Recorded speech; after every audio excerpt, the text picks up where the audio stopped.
वो किहड़े जानवर ने जिन्हां दी कुर्बानी नहीं लगती, वो भी मैं तुहानूं दस छड्डां। वो जानवर किहड़े ने जिन्हां दी कुर्बानी नहीं लग सकती, क्योंकि जानवर तुसां खरीदने ने तो ध्यान नाल, हुशियारी नाल, सोच समझ नाल जानवर खरीदना, वेख तक के। यह हदीसे पाक विच 4 जानवर आए ने जिन्हां दी कुर्बानी नहीं लग सकती। नबी पाक ने फरमाया जिस जानवर विच 4 ऐब होणगे, किन्ने? जिस जानवर विच 4 ऐब होणगे, 4 किस्म के जानवर जिन्हां विच यह चीज़ां पाईयां जाणगियां, वो कुर्बानी नहीं लगेगा। साहबा ने अर्ज की हजूर केड़े? आपने फरमाया पहला जानवर जिदी अख निकली होवे, काणा होवे। केड़ा होवे? काणा होवे। ओदा काणापन ज़ाहिर होंदा होवे, लभदा होवे कि ये बकरा, ये जानवर, ये बैल काणा में, इहदी अख नहीं ठीक।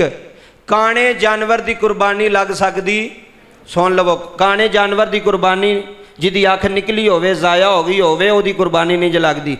दूसरे नंबर ते लंगड़ा, जिहदी लत्त टुटी होवे, जिहदी लत्त जख्मी होवे, जिहदी लत्त फ्रैक्चर होवे, उस जानवर की भी कुर्बानी नहीं लगेगी। कई बार इंज होंदा है कि ट्रकों तो या सवार गड्डियां तो जानवर लांदे हैं, छाल मारदा तो लत्त ते जख्म आ जाता है।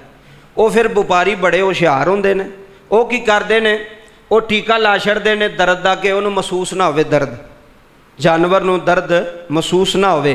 कई बार बंदे बैठे ही सौदा कर लेंदे ने, किन्ने दा जी? इन्ने दा, चलो इन्ने। इस वास्ते जो तुसी जानवर खरीदना है, लंगड़े जानवर की कुर्बानी नहीं जो लगती। लंगड़ा जानवर कुर्बानी नहीं लग सकता। उन्होंने टुराओ, उन्होंने थोड़ा जिहा चलाओ, तो पता लग जाए कि इहदियां लत्तां ठीक ने। अगर लत्तां ठीक नहीं, एक लत्त भी फ्रैक्चर है, टुटी हुई है, तो फिर भी उसकी कुर्बानी नहीं लगेगी। तीसरे नंबर पर बीमार जानवर। केड़ा जानवर? कई बार बीमार जानवर होंदे ने मंडियां विच। मंडियां विच इन्ना रश होंदा, नहीं पता लगता, दाल ला लैंदे ने माड़े बंदे नूं, सादे बंदे नूं वेख के व्यापारी भी, ते ओह बीमार जानवर भी वेच छड्डदे ने। जिहड़ा जानवर बीमार होवे उन्हें भी तुसीं ज़िबा नहीं करना, उसकी कुर्बानी नहीं जी होनी। चौथे नंबर ते जिहड़ा जानवर कमज़ोर होवे, मसलन कई एडे कमज़ोर जानवर होंदे ने कि वह हड्डियां ही हड्डियां होंदियां ने, मास उत्ते कोई नहीं होंदा, मास कोई नहीं होंदा, सिर्फ हड्डियां ही होंदियां ने। ते साडे कई बंदे भी किन्ने दे ने, आ जी 60,000 का बच्चा लभदा पिया, वो 60,000 का बच्चा ही ले लिया सारियां भरावां ने। वो ऐसा जानवर जिहदे को आप ही नहीं टुरिया जाता पाया, तो उन्हें भरावां का वजन कित्थों चुकना है?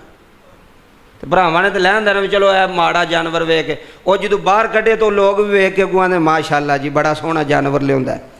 नबी पाक ने फरमाया कल क़यामत वाले दिन पुल सरात दे तुसी अपनी कुर्बानी दे जानवर ते बह के गुजरोगे, उत्ते सवार हो के गुजरोगे, तो जेड़े बेचारे को इत्थे नहीं टुरिया जाता पर पुल सरात तो फिर उतों भरा भी बिठाने ने उन्हें, जिन्हों ने कुर्बानी देनी उन्हें भी उत्ते बहना है। इस वास्ते शरीयत इस्लाम की कहता है सोहना जानवर लवो, अच्छा जानवर लवो, जेड़ा मोटा ताज़ा होवे, जेड़ा सही होवे। ऐ नहीं माड़े जानवर, लागर जानवर जिहदियां हड्डियां एड्डियां नज़र पियाउंदियां ने, क्योंकि उहदे विच ऐब आ गया ना।